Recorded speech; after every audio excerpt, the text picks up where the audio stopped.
पता है कि देश में गृह युद्ध की स्थिति कभी भी पैदा हो सकती है। क्या आपको पता है कि सेना के कई जनरल प्रधानमंत्री मोदी की उन नीतियों के खिलाफ हैं जो अग्निवीर के खिलाफ जो है नीति बनाई है अग्निवीर के सरकार ने उसके खिलाफ है। क्या चलिए वो बात एक अफवाह हो सकती है, लेकिन ताजा बात की बात करते हैं कि यहाँ विद्रोह होने की नौबत क्यों है। क्योंकि न्यायपालिका के खिलाफ कानून मंत्री जो होते हैं बयान देते हैं। कानून मंत्री और न्यायपालिका के बीच टकराव तय हो चुका है और टकराव इसका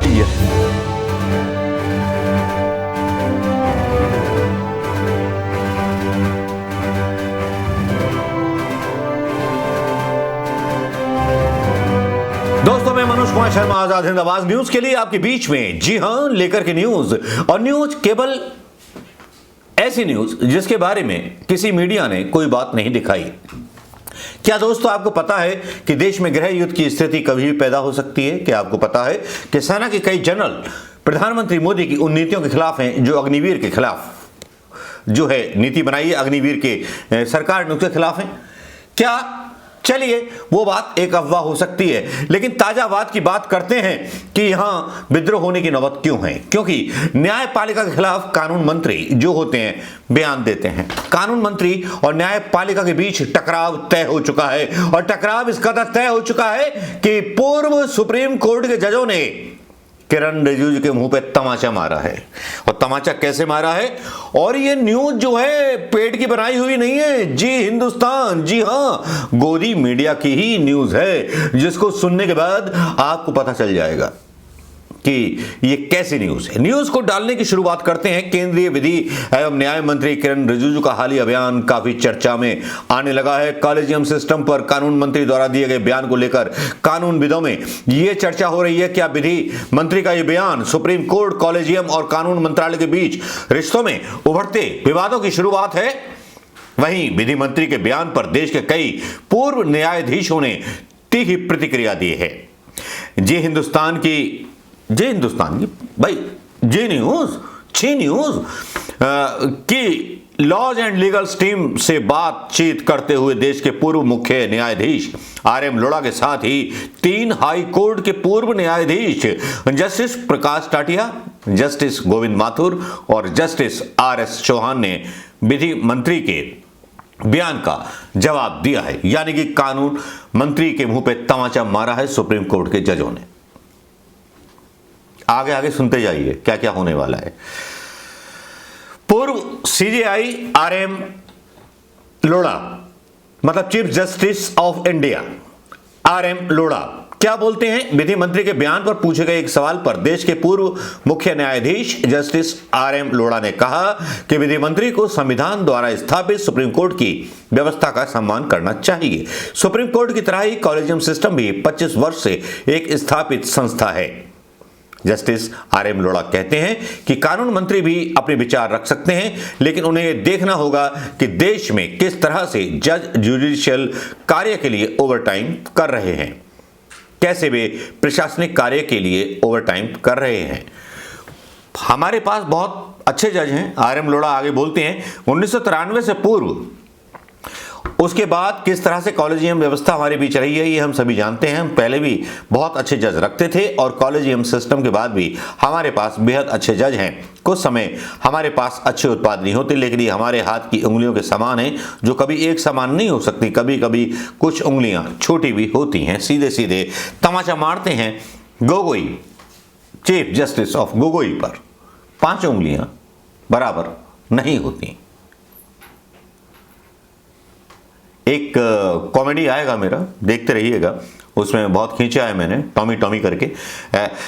टिप्पणियां फैसलों में मदद करती हैं। साथ में ये बोलते हैं रिजिजू द्वारा अदालत में सुनवाई के दौरान की जाने वाली टिप्पणियों को लेकर के बयान पर पूर्व सीजेआई आरएम लोढ़ा कहते हैं कि किसी भी मामले पर अंतिम फैसला लेने के लिए बेहद गहरी सोच और गहरे विषय की जरूरत होती है। केस के निर्णय तक आते जाते जजों को कई तरह के ऑब्जर्वेशन के साथ गुजरना होता है, कई तरह के जवाबों के लिए सवाल करने होते हैं। रिजिजू ने अपने बयान में कहा था कि कार्रवाई के दौरान न्यायाधीश टिप्पणियां करते हैं, लेकिन उनके फैसलों में इसका जिक्र नहीं होता है। टिप्पणी करके न्यायाधीश अपनी सोच उजागर करते हैं और समाज में इसका विरोध भी होता है। फिर न्यायाधीशों के साथ जब भी मेरी वार्ता होती है तो मैं साफ तौर पर उनको कहता हूं कि वह अगर आदेश में टिप्पणी करें तो ज़्यादा अच्छा रहेगा। आपको पता है कि रिजिजू ने बोला था कि सारे जज जो हैं इसी उधेड़-बुन में रहते हैं कि अगला चीफ जस्टिस कौन होगा, किसको जज कहाँ का बनाया जाए। कितनी बड़ी बेइज्जती और कितना बड़ा तमाचा भारतीय जनता पार्टी के इस नेता ने बहुत ओवर कॉन्फिडेंस होकर मारा था, किरण रिजिजू ने। झारखंड हाई कोर्ट के मुख्य न्यायाधीश रह चुके जस्टिस प्रकाश टाटिया कानून मंत्री के बयान का जवाब बेहद सख्त शब्दों में देते हैं। जगदीश प्रकाश टाटिया कहते हैं कि जज आधा समय नियुक्तियों की पेचीदगियों में ही व्यस्त रहते हैं, इसकी वजह से न्याय देने की उनकी जिम्मेदारी है, उस पर असर पड़ता है। मगर विधि मंत्री द्वारा कहा गया है तो निश्चित रूप से विधि मंत्री भूल गए कि वे भारत के विधि मंत्री हैं और पूरा न्याय सिस्टम उनके अंडर में आता है। जस्टिस टाटिया कहते हैं कि जो विधि मंत्री ने कहा कि यह व्यवस्था भारत में ना कभी थी ना है, जस्टिस टाटिया के अनुसार विधि मंत्री को यह भी पता नहीं है, इतना अज्ञानी किरण रिजिजू है कि जस्टिस टाटिया उसको बताते हैं कि भैया तुमको क्या करना है और समझ लो। जिस राहुल गांधी को पप्पू बोलते हो उसको भूल जाओ, तुम तो खुद पप्पू हो। भारत में न्यायाधीश कितना न्यायिक कार्य करते हैं, विधि मंत्री को यही पता नहीं है कि विश्व में किन देशों के कितने मुकदमे प्रतिवर्ष न्यायालयों में आते हैं, उन देशों के न्यायाधीश कितने मुकदमों के प्रतिवर्ष फैसले करते हैं। जस्टिस टाटिया कहते हैं कि सरकारें घोषणा तो कर दें कि सरकारें एक न्यायाधीश से प्रतिवर्ष कितने मुकदमों के फैसले करवाने का लक्ष्य रखती हैं। एक लक्ष्य रख दीजिए, फैसले हो जाएंगे। और उससे पहले यह बता दें कि भारत में न्यायाधीश प्रतिवर्ष कितने मुकदमों के फैसले करते हैं, तो विश्व मापदंड में कहीं और है क्या जितना फैसला हिंदुस्तान की जनता 135 करोड़ है और मुकदमे कितने हैं यह भी आप सोच लीजिए, गूगल कर लीजिए, यहां मैं नहीं बताऊंगा, गूगल खुद कीजिए, सोचिए। हर सरकार में हर समय न्यायपालिका को अपने नियंत्रण में रखने और करने की नाकामयाब कोशिशें की हैं। शायद हर सरकार का विश्वास है कि उन्हीं की सरकार ही हमेशा रहेगी और न्यायपालिका उन्हीं की रहेगी, परंतु भारत में विक्रमादित्य के सिंहासन पर बैठने वाले न्याय करेंगे, चाहे कोई भी सरकार अपने कर्मचारियों को भी न्यायपालिका में बैठाकर देख ले। जस्टिस टाटिया कहते हैं विधि मंत्री ने कहा कि देश के लोग जजों की नियुक्ति करने के बने कॉलेजियम सिस्टम से खुश नहीं है। कौन लोग खुश नहीं है, यह भी विषय के जानकार जानते हैं। जो खुश नहीं है उन्हें मालूम है कारण सिस्टम में खराबी नहीं है, सिस्टम में कभी कभी गलत व्यक्ति आ जाते हैं और ऐसे गलत व्यक्ति कब व कैसे आते हैं ये सारे पॉलिटिशियंस को पता है। Justice Govind Mathur, Allahabad high court के पूर्व न्यायाधीश जस्टिस गोविंद माथुर का बयान आता है कि बेहतर होता कि कानून मंत्री जो था ठोस सुझाव देते।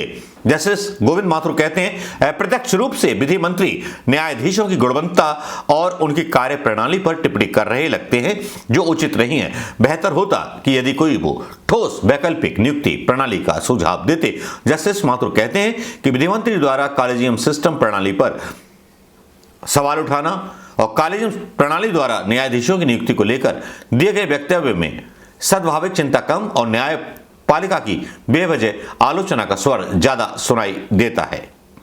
उसके बाद justice R S. Chauhan, Telangana high court, Uttarakhand high court के पूर्व मुख्य न्यायाधीश रह चुके जस्टिस आर.एस. चौहान केंद्रीय मंत्री के इस बयान को सोचा समझा बयान मानते हैं। जस्टिस चौहान कहते हैं ये सब शैडो बॉक्सिंग है, सरकार डबल स्पीक में लिप्त है। गौरतलब है केंद्रीय रिजिजू ने हाल ही में अहमदाबाद में कॉलेजियम को लेकर के बयान दिया कि देश के लोगों को जजों को नियुक्त करने के लिए बने कॉलेजियम सिस्टम से खुश नहीं हैं। इतने सारे जजों के बयान जब आ जाते हैं तो लगता है कि यहाँ न्यायपालिका और सरकार के बीच में टकराव बढ़ने वाला है।